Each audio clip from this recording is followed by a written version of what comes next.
নমস্কাৰ মাতৃভূমি news channel চাই থকাৰ বাবে আপোনালোকক ধন্যবাদ জ্ঞাপন কৰিছোঁ আৰু মই হাবু বকৰ সিদ্দিক আজি মই আহি উপস্থিত হৈছোঁ শোণিতপুৰ জিলাৰ ঢেকিয়াজুলিৰ নিকটৱৰ্তী ঘোঁৰামৰা মণিপুখুৰী গাঁৱত ঘোঁৰামৰা মণিপুখুৰী জামে মছজিদ কমিটিৰ উদ্যোগত অহা 16 ডিচেম্বৰ 2024 তাৰিখে দ্বিতীয় বাৰ্ষিক দিনী ওয়াজ মেহফিল উদযাপন কৰা হৈছে মই আগতীয়াকৈ মছজিদ পৰিচালনা সমিতিৰ সৈতে আছোঁ আৰু মছজিদত ৰাইজ আছে আৰু মছজিদত মই বৰ্তমান উপস্থিত আছোঁ আৰু তেখেতসকলৰ সৈতে আলোচনা কৰিম তেখেতসকলে কেনে ধৰণে অনুষ্ঠানটি উদযাপন কৰে এই সন্দৰ্ভত চাই থাকক আজিৰ এই বিশেষ প্ৰতিবেদন হয় আসসালামু আলাইকুম আমি ঘোঁৰামৰা মছজিদ কমিটিৰ উদ্যোগত অহা ইংৰাজী ডিচেম্বৰ 16 আমি এখন ওয়াজ মেহফিলৰ আয়োজন কৰিছোঁ ওয়াজ মেহফিলৰ আমাৰ উদ্দেশ্য হ'ল বিশ্বত শান্তি বিৰাজমান কৰা আমাৰ বিভিন্ন অঞ্চলৰ পৰা বক্তাসকল আহিব ইমামসকল আহিব আমাৰ হাফিজ ও কাৰি মুখ্য অতিথি হিচাপে থাকিব হাফিজ ও কাৰি বৰপেটাৰ পৰা আহিব তেখেত ইদ্ৰিছ আলী সাহাব লগতে থাকিব হাজোৰ পৰা হাফিজ ও কাৰি ৰাইজুদ্দিন ৰাছিদি সাহাব আৰু দৰঙৰ পৰা আহিব আমাৰ মুক্তাৰ হুছেইন সাহাব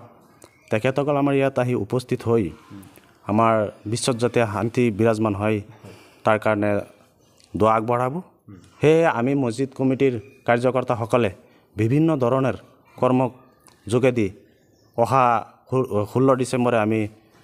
অনুষ্ঠানখন পাতিবলৈ সাজু হৈছোঁ ইমাম আছে মছজিদৰ তেখেতৰ সৈতে আমি আলোচনা কৰিম কি ক'ব অসমবাসী ৰাইজক আচলতে আপোনালোকৰ যি অনুষ্ঠান হাতত ৰাখিছে কি জনাব ৰাইজক জি আসসালামু আলাইকুম ৰাহমাতুল্লাহি ওয়া বাৰাকাতুহু মই এইটো মছজিদৰ ইমাম সাহেব হওঁ আপোনালোকে দোৱা কৰিব যেটো অনুষ্ঠান আমি হাজু কৰিছোঁ এইটো দেহত কেনেকুৱা শান্তি বা হয় হিদায়তৰ উচিলা কেনেকুৱা হয় এইটো চিন্তা চৰ্চা কৰি এইটো অনুষ্ঠানটো পাতিছোঁ আপোনালোকে সবে আহিব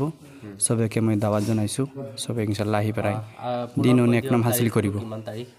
তাৰিখটো অহা ডিচেম্বৰ 16 তাৰিখ জি সোমবাৰ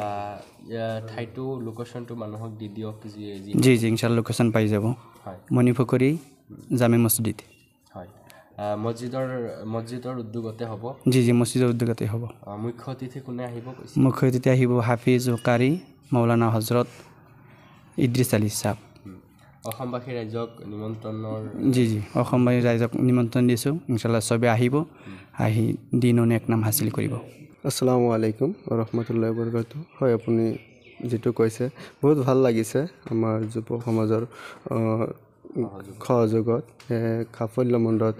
সভা অনুষ্ঠিত কৰা হৈ আছে খুব ভাল লাগিছে বহুত ভাল লাগিছে